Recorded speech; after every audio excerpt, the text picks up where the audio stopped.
तो मेरे बहुत ही प्रिय और बेहद सम्मानित साथियों, हृदय की असीम गहराइयों से अभिनंदन, बहुत बहुत हार्दिक स्वागत। साथियों, शनिदेव की महादशा पर चर्चा हमारी जारी है और आज बारी है धनु लग्न अर्थात बृहस्पति देव के लग्न की।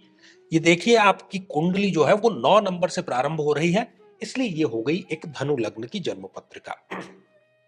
साथियों, कोई भी ग्रह या तो वो आपके लिए मारक है अर्थात बुरा है, या योग कारक है अर्थात बहुत अच्छा है। यदि आपको भी किसी न किसी ग्रह की जो महादशा है वो परेशान कर रही है, या आप जानना चाहते हैं कि ये महादशा मेरे लिए कैसी रहेगी, तो आप YouTube पर जाकर के जरूर सर्च करते हैं, तो आपको हमारे द्वारा जो निर्मित वीडियो है वो अवश्य ही मिल जाएंगे। साथियों, शनिदेव जो है वो इस धनु लग्न की जन्म पत्रिका में एक प्रबलतम मारक ग्रह है, एक अशुभ ग्रह है, एक दुर्भाग्य को निर्मित करने वाले ग्रह है। लेकिन मैं पुनः बार बार ये दोहराता हूं कि वो बैठा हुआ कहां पर है, प्लेस्ड कहां पर है, स्थित कहां पर है, इसका बहुत बड़ा प्रभाव पड़ता है। जैसे कि बहुत अच्छा व्यक्ति है, लेकिन वो संगति गलत लोगों की कर लेता है तो उसके गुण दुर्गुण में बदल जाते हैं। वैसे ही कोई दुर्गुणी व्यक्ति है, वो यदि सत्संग कर लेता है तो उसमें अच्छे गुणों का प्रवेश हो जाता है। तो आइए साथियों, जानते हैं एक एक करके लग्न से लेकर के पूरे 12th हाउस में कि शनिदेव अपनी महादशा, जो कि 19 वर्षों की एक लंबी दशा होती है, आखिर कैसा रिजल्ट प्रदान करता है। तो साथियों, शनिदेव यदि लग्न में ही विराजमान हो जाते हैं, व्यक्ति बहुत ही संतुलित होता है, बहुत ही तटस्थ होता है, एक ठहराव होता है उसके व्यक्तित्व में, और शनिदेव इसको बहुत कुछ सिखाते हैं। शनिदेव अपनी महादशा आते ही कोई एक ऐसी ठोकर, कोई एक ऐसा सबक इनको प्रदान करेंगे कि पूरी की पूरा जो इनका जीवन है वो परिवर्तित हो जाएगा। व्यक्तित्व को निखारने का यहां पर ये कार्य करेंगे। साथियों, व्यक्ति बहुत अच्छे निर्णय लेगा, बहुत साफ सुथरे निर्णय लेगा, थोड़ा सा वो आइसोलेशन में रहना पसंद करेगा, और जीवन में वो जो गतिशीलता है उसको ये कहीं धीमा करेंगे। यदि बिजनेस करता है तो व्यक्ति उसको एक्सपांड नहीं करता, उसी स्थिति में कैसे चले इसका निर्णय करता है। कुल मिलाकर के ये ना तो बहुत अच्छी और ना बहुत ही खराब, चाहे रिलेशनशिप की बात हो, बिजनेस की बात हो, ये एक संतुलित दशा इनके लिए रहती है। बाद में जब ये विचार करते हैं शनि की महादशा के बारे में, तो कहते हैं कि ये मेरी सर्वोत्तम दशा थी, ठीक ठाक दशा थी, कोई शिकायत इनको शनिदेव से नहीं होती है। साथियों, यदि शनिदेव इस द्वितीय भाव में विराजमान हो जाए तो सबसे पहले धन, और वो भी पैतृक धन, पैतृक संपत्ति, वो प्रचुर मात्रा में इस व्यक्ति को मिलती है शनि की दशा में, और उसको वो बहुत अच्छे से निवेश करके, इन्वेस्ट करके उसको कई गुना बढ़ाने का कार्य करता है।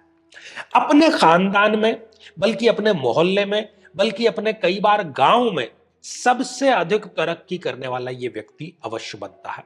अपनी वाणी के बल पर, चूंकि संतुलित वाणी बोलते हैं, तोल मोल कर बोलते हैं, प्रभावी वाणी बोलते हैं, तो अपनी वाणी के बल पर ये बहुत बड़े बड़े काम, बहुत बड़े बड़े कारनामे और बहुत बड़ी विजय जो है वो जरूर प्राप्त करते हैं। तो यहां पर शनि की दशा इनकी बहुत अच्छी रहती है। साथियों, यदि शनिदेव इस मेहनत के घर में विराजमान हो, हमने अपने एक्सपीरियंस में पाया है कि यह भी दशा इनकी अच्छी रहेगी, मेहनत कराएगी। कई बार आपको लगेगा कि जरूरत से ज्यादा मेहनत यहां पर आपसे शनिदेव करा रहे हैं, रिजल्ट के नाम पर कम दे रहे हैं, लेकिन वो आपको कुछ सिखाना चाहते हैं, वो आपको कुछ संदेश देना चाहते हैं। वो समझदार आप हैं तो आप जरूर समझ जाएंगे। अपने भाइयों का सहयोग व्यक्ति को जरूर मिलता है। यहां पर शनिदेव एक बहुत ही सपोर्टिव रोल में रहते हैं। व्यक्ति यदि रिस्क लेता है व्यापार में, नौकरी में, नौकरी छोड़ करके कोई दूसरी ज्वाइन करनी है, व्यापार स्विच करना है, या स्थान परिवर्तित करना है, तो सदैव शनिदेव इनका साथ अवश्य देते हैं। कोई दिक्कत की बात यहां पर नहीं है। चाहे कितनी ही बड़ी एम्बिशन ये पाल लें, जीवन महत्वाकांक्षाओं का ही दूसरा नाम है। एक अचीव होती है, व्यक्ति दूसरी तय कर लेता है। तो शनिदेव की दशा में ये सभी महत्वाकांक्षाएं अपनी पूरी अवश्य कर लेते हैं। साथियों, यदि शनिदेव इस चतुर्थ भाव में विराजमान हो, यहां पर थोड़ी सी संकटपूर्ण स्थिति है। या तो व्यक्ति को मां से दूर रहना पड़ता है, बचपन में हो सकता है कि वो किसी हॉस्टल में चला जाए, या उसके मां से वैचारिक मतभेद हो जाते हैं। कुल मिलाकर के मां के सानिध्य में उसको कमी अवश्य मिलती है। यदि वो भूमि में निवेश करता है, ऐसे लोगों को कहा जाता है कि आप भूमि में निवेश मत करिए, आपके नाम से यहां पर कोई इन्वेस्टमेंट अच्छा नहीं होगा। यदि ये रियल एस्टेट में काम करते हैं तो एक जाहिर सी धारणा है कि रियल एस्टेट में कि भाई सभी अच्छा पैसा कमाते हैं, लेकिन ये नहीं कमा पाते। अपना पूरी की पूरी शनि की महादशा किराए के मकान में व्यक्ति बिता देता है। अपना जो घर है वो खरीदने का उसका कार्यक्रम आगे से आगे सदैव पोस्टपोन ही होता चला जाता है। जो वो गाड़ी खरीदना चाहता है, हालांकि गाड़ी वो खरीद लेता है, लेकिन उसके मन में जो एक गाड़ी होती है कि भाई मेरी ऐसी लग्जरी गाड़ी होनी चाहिए, वो इच्छा इनके मन में ही रह जाती है। और कई बार शनि की महादशा में व्यक्ति एक्स्ट्रा मैरिटल अफेयर की तरफ भी आकर्षित होते हुए देखा जाता है। साथियों, यदि शनिदेव नीच राशि के होकर के यहां पर विराजमान हो जाता है तो वो यहां पर अच्छा रिजल्ट देने की स्थिति में बिल्कुल नहीं है, बल्कि विवाह को अच्छा खासा समय निकल जाता है, लेकिन जो संतान है वो होने का नाम नहीं ले रही। कई बार तो पति पत्नी दोनों की रिपोर्ट भी अच्छी है, लेकिन डॉक्टर भी कह रहा है कि भाई मुझे भी नहीं पता कि ये क्यों नहीं आपको जो कंसीव है वो हो पा रहा है। और कई बार जो पहली संतान है वो इच्छित संतान जो आप चाहते थे वो नहीं होती। हालांकि इस पर हम ज्यादा डिटेल में नहीं जाएंगे। शेयर मार्केट में बहुत बड़ा घाटा या कहीं पर लालच, आजकल हम देखते हैं कि चिट फंड कंपनियां हैं, कई प्रकार के आपको प्रलोभन दिए जाते हैं, उसमें व्यक्ति पैसा जो है वो गंवा देता है। लेकिन इजी मनी का विचार इस व्यक्ति को दिमाग से निकाल ही देना चाहिए। नीच राशि का शनि है। प्रेम संबंधों में धोखे एक से अधिक बार जरूर मिलते हैं। कोई लंबा प्रेम चल करके 5, 7, 8, कई बार और भी 10 साल भी हम मान सकते हैं, तो इतना लंबा प्रेम संबंध चल करके वो टूटता है, व्यक्ति इमोशनल ब्रेकडाउन में चला जाता है, डिप्रेशन में चला जाता है, और जो विवाह है उसका जहां पर वो चाहता है वहां परिणत वो नहीं हो पाता। साथियों, यदि शनिदेव इस छठे भाव में विराजमान हो जाए तो ये एक तो भाव भी गलत है। व्यक्ति जो है उसकी एक फितरत होती है कि उसको ऋण लेकर कर खर्च करने में बड़ा आनंद आता है। दोस्त में कोई ऐसा नहीं जिसको उसने बख्शा हो, सबसे पैसे उधार लिए। रिश्तेदारों में कोई ऐसा नहीं जिसको उसने बख्शा हो, सबसे पैसे उधार लिए, और किसी के भी पूरे पैसे वो व्यक्ति लौटाता नहीं है। उसकी मजबूरी है, ग्रहों की स्थितियां ऐसी है। रोग भी उसको कोई ना कोई अवश्य घेर लेता है, खासतौर पर घुटनों से संबंधित कोई समस्या, पैरों में कोई समस्या, नसों की कोई समस्या, नर्वस सिस्टम, मेरु रज्जु से संबंधित कोई समस्या, पैरालिसिस, या बहुत ही व्यक्ति यदि लापरवाह है तो वो कैंसर के भी किसी रूप का यहां पर कारण जरूर बनती है। और वो देखता है कि उसको सब लोग शत्रुता की निगाह से ही देखते हैं। उसको ऐसा महसूस होता है कि कोई शायद मेरा है ही नहीं। बात बात पर अपमानजनक स्थितियों का सामना, अपमान के घूंट पीना, व्यक्ति नशे की जो सेवन है वो भी नियमित रूप से करने लगता है, और छोटी बड़ी जो जेल यात्रा है वो भी यहां पर शनिदेव की दशा में व्यक्ति को अवश्य ही हो जाती है। साथियों, यदि शनिदेव इस सप्तम भाव में विराजमान हो जाए, शादी के योग्य आयु हो जाएगी, लेकिन शादी नहीं होगी। आप योग्य होंगे, व्यक्ति योग्य होगा, नौकरी पेशा होगा, व्यापार कर रहा होगा, शारीरिक रूप से स्वस्थ होगा, मानसिक रूप से स्वस्थ होगा, खानदान में कोई कमी नहीं होगी, लेकिन शादी पता नहीं उसकी क्यों नहीं हो रही। इतना डिले, क्योंकि शनि का कार्य क्या है? डिले डिले डिले करते चले जाना। और शादी यदि हो भी जाए तो व्यक्ति एक गलती करता है कि केवल वो गुण मिलान करके शादी कर लेता है, कुंडली मिलाता ही नहीं। न ग्रह मिलाता है, न भाव मिलाता है, न नक्षत्र मिलाता है, और सबसे महत्वपूर्ण महादशा, वो ही तो निर्धारित करती है कि आपकी दशा कैसी है, वो भी नहीं मिलाता, और दाम्पत्य जीवन उसका खटास में पड़ जाता है। पार्टनरशिप व्यक्ति को गलती से भी नहीं करनी चाहिए, नहीं तो पार्टनर कोई बड़ा चूना लगा करके आपको पूरा बर्बाद करने पर सुनिश्चित करके जाएगा। साथियों, यदि शनिदेव जो है वो इस अष्टम भाव में विराजमान हो जाए, ये भी बहुत अच्छे रिजल्ट आपको प्रदान नहीं करेंगे, बल्कि ये कहें कि बहुत बुरे रिजल्ट प्रदान करेंगे तो बिल्कुल ठीक रहेगा। शादीशुदा जिंदगी है, ससुराल पक्ष से इसका 36 का आंकड़ा रहेगा। किसी पद पर है, बहुत अच्छी चीजें चल रही है, शनिदेव की महादशा आते ही कोई पुरानी फाइल खुल जाएगी, बर्खास्तगी की नौबत आ जाएगी, निलंबन की, सस्पेंशन की नौबत आ जाएगी। व्यापारी है तो कोई सरकारी नोटिस बहुत बड़ा आ जाएगा, जिससे कि व्यक्ति जो है एक पूरी तरीके से सदमे में चला जाता है। साथियों, ये मृत्यु तुल्य कष्ट देता है। 19 वर्ष की महादशा व्यक्ति ये कहता है कि मुझे अगर इस प्रकार का ही जीवन देना था तो मुझे जीवन ही क्यों दिया। बात बात पर अपमानजनक स्थितियां। व्यापारी यदि है तो उसको कर्मचारियों से सदैव समस्या ही रहती है, कोई भी वहां पर टिकता ही नहीं, खास तौर पर फोर्थ क्लास कर्मचारियों से उसको समस्या बड़ी रहती। व्यक्ति नशे का सेवन करने लगता है और डिप्रेशन के समय ये स्थिति रहती है। साथियों, यदि शनिदेव इस भाग्य स्थान पर विराजमान हो जाए तो हम कहते हैं ना कि 36 का आंकड़ा, भाग्य का और इनका 36 का आंकड़ा है। कोई लेना देना नहीं है, भाग्य जैसे कि आपसे परमानेंट रूठ ही गया है। मैं थोड़े से कठोर शब्दों का प्रयोग कर रहा हूं, लेकिन प्रोफेशनली कमिटेड है और ये आपको बिल्कुल सटीक जानकारी हम प्रदान कर रहे हैं ताकि आप समय रहते सुधर जाएं, समय रहते सही स्टेप उठाएं, समय रहते सही उपाय करें।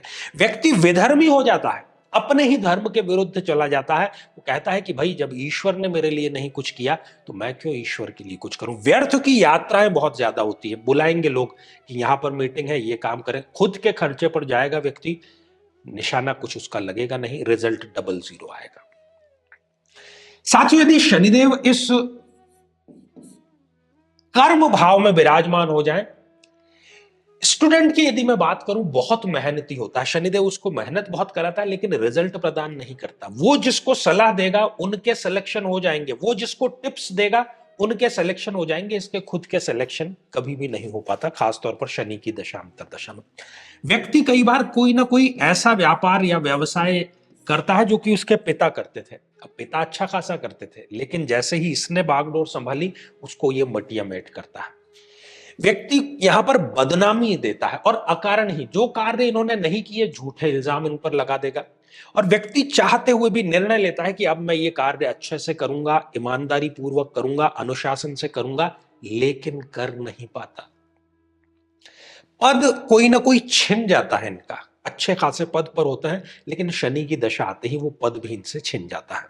तो कुल मिलाकर के ये दशा इनकी अच्छी बिल्कुल नहीं रहने वाली। साथियों, यदि इस एकादश भाव में शनिदेव यहां पर विराजमान हो गए, उच्च के हो गए हैं, लेकिन रिजल्ट आपको अच्छा प्रदान नहीं करेंगे।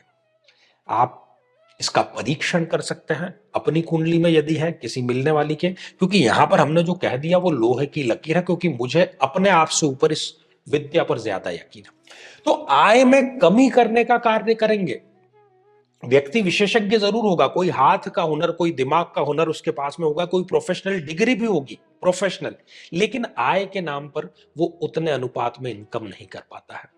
लोग होंगे आसपास, परिवार होगा, बड़ा परिवार होगा, मित्र मंडली होगी, लेकिन काम के समय एक भी व्यक्ति खड़ा नहीं होगा, अकेले खड़े होकर के ही रोने की नौबत आ सकती है इसकी। लाभ की स्थिति बिल्कुल शून्य है और इच्छा व्यक्ति की एक भी पूरी नहीं होती। व्यक्ति जो भी इच्छा करता है कोई ना कोई मजबूरी हो जाती है, पैसे की कमी आ जाती है, वो कार्य इसका नहीं हो पाता। साथियों, यदि शनिदेव इस द्वादश भाव में विराजमान हो जाए तो वो खर्चे इतने करा देंगे और सब अननेसेसरी खर्चे, व्यक्ति उधार ले लेकर के खर्च करता चला जा रहा है, आय के नाम पर डबल जीरो।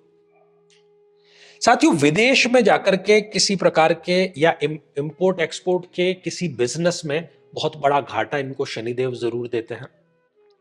वृद्धावस्था में यदि ये दशा इनको आ जाती है तो मल्टीपल ऑर्गन डिसऑर्डर जिसको हम कहते हैं उसकी यहां पर इनको सामना करना पड़ता है। अपमानजनक स्थितियों का सामना, लगातार नशे का सेवन, सुबह उठते से ही नशे का सेवन जो है व्यक्ति वो प्रारंभ कर देता है, और छोटी बड़ी जो जेल यात्रा है किसी फाइनेंशियल या किसी छोटे बड़े क्राइम में, वो भी शनि की महादशा में इनकी अवश्य ही हो जाती है। साथियों, धनु लग्न में शनिदेव एक प्रबलतम मारक ग्रह है। जिसको भी ये महादशा चल रही है उसके लिए एक ही कार्य है, एक तो शनिवार को शनि के दान करना और दूसरा महादशा मंत्र साधना दीक्षा। पूरी महादशा आप मंत्र साधना करेंगे, पूरे मनोयोग से करेंगे, उसमें गुरु तत्व दीक्षा के माध्यम से जुड़ेगा। क्योंकि कई लोगों की, सबकी यही शिकायत है, आचार्य जी मैं तो बहुत मंत्र जाप करता हूं, मुझे रिजल्ट नहीं मिलता। आपको खुद रिजल्ट कैसे मिलेगा? उसमें प्राण कहां से आएंगे? उसमें प्राण प्रतिष्ठित कैसे होंगे? आपके मन में चैतन्यता कैसे आएगी? दीक्षा से। तो महादशा मंत्र साधना की दीक्षा लेकर के आप ये कार्य करें तो आपको जरूर इसमें सफलता मिलेगी। श्रृंखला ये हमारी आगे भी जारी है। तो 3 महत्वपूर्ण सूचनाएं हैं। सबसे पहले तो हमारे गंवारे भाई और बहनों के लिए कि 29 मार्च 2025 को, जो कि चैत्र अमावस्या का बड़ा ही शुभ दिवस है, शीघ्र विवाह के निमित्त हम विद्वान कर्मकांडी पंडितों और मेरे ही सानिध्य में अनुष्ठान का हम आयोजन कर रहे हैं। चाहे कुंडली में कोई भी समस्या है, आप प्रयास करके थक चुके हैं, ये शीघ्र विवाह का एक प्रकार से गारंटी है, तो इसमें आप भाग जरूर लें। अधिक जानकारी के लिए टेलीफोन पर या व्हाट्सएप पर आप संपर्क कर सकते हैं। दूसरा, हमारे जोधपुर कार्यालय में प्रतिदिन सायंकाल 5 बजे हम निःशुल्क समस्या समाधान शिविर का आयोजन करते हैं, जो कि ऑफलाइन होता है। उसमें आध्यात्मिक चर्चा भी होती है। उसमें यदि आप भाग लेना चाहें तो उसमें भी आपका स्वागत, अभिनंदन है। और यदि आप चाहते हैं कि आपकी कुंडली का विश्लेषण हो, समस्या की जड़ तक जाया जाए, उसका समाधान आप जानना चाहते हैं, तो आगामी समय में मैं स्वयं इन शहरों में उपस्थित रहूंगा। आप समय लेकर के मिल सकते हैं या फिर टेलीफोनिक अपॉइंटमेंट भी आप प्राप्त कर सकते हैं। तो आज के लिए केवल इतना ही, और इसी मंगल कामना के साथ में कि आप सभी स्वस्थ, समृद्ध और शांतिपूर्वक जीवन व्यतीत करें। नमस्कार।